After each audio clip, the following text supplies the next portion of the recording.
We were at her company's annual dinner, one of those polished nights where everyone fakes a smile while quietly competing for attention.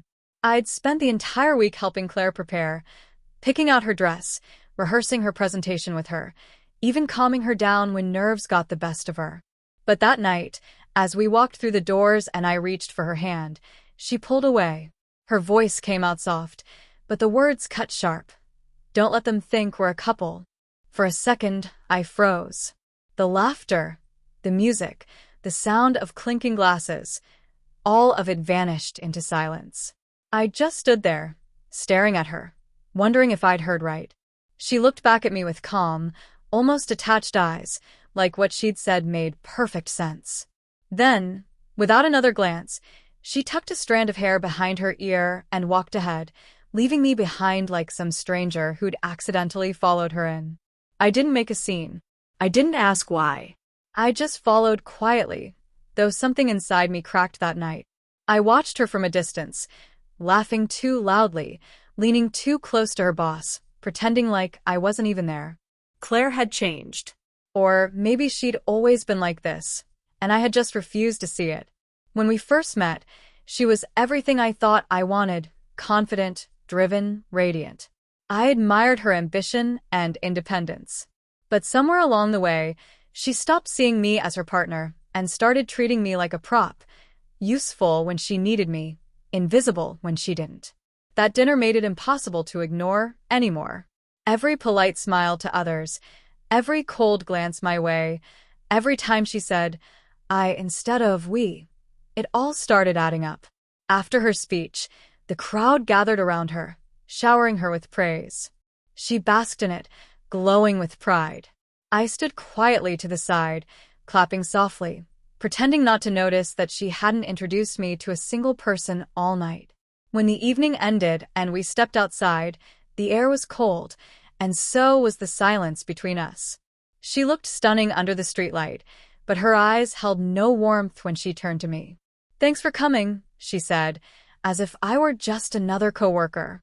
And that's when it hit me. She didn't want a partner, she wanted an audience. So I gave her what she wanted. I stepped off her stage.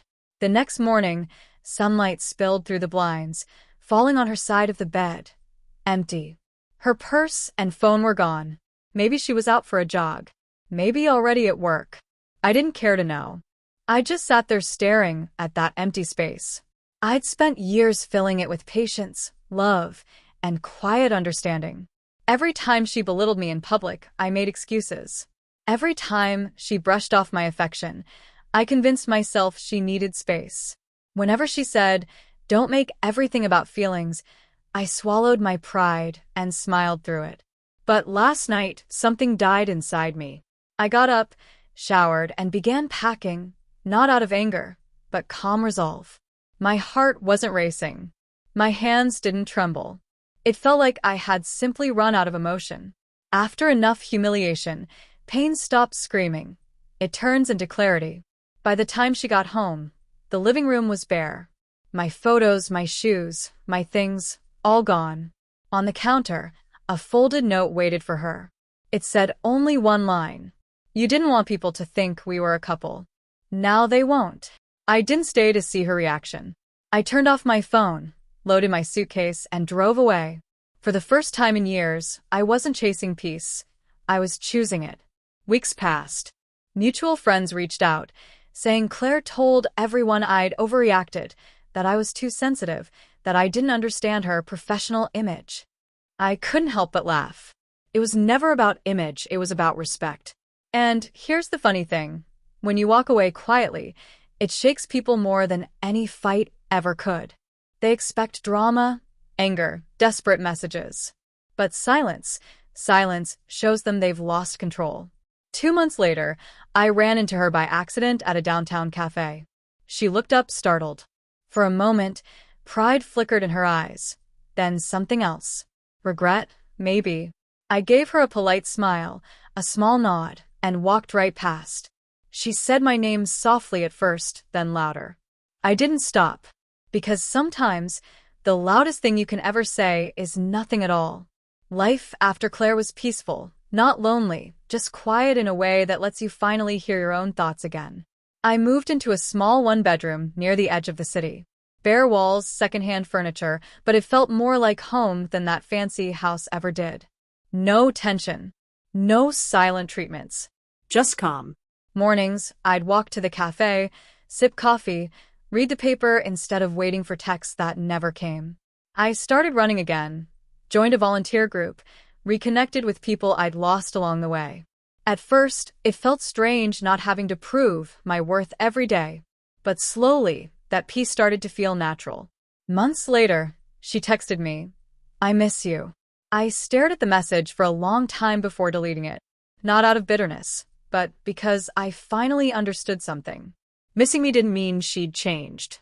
It only meant she realized I was gone for good. Friends said she'd been struggling. She tried dating again, mostly coworkers, but none lasted.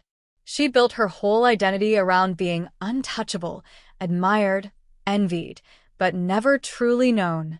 Eventually, she learned what I already had. Being admired isn't the same as being loved. Sometimes, I still think about that night. The way she said, "Don't let them think we're a couple." I wonder if she realizes how final those words were. But the truth is, I don't need to know.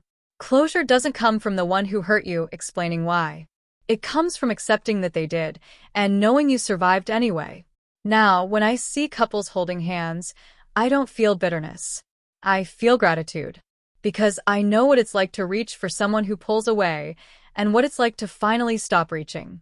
Claire once said appearances mattered more than feelings. That perception was everything. Maybe she was right. Because from where she stands, she can keep pretending she's fine. And from where I stand, I don't have to pretend at all.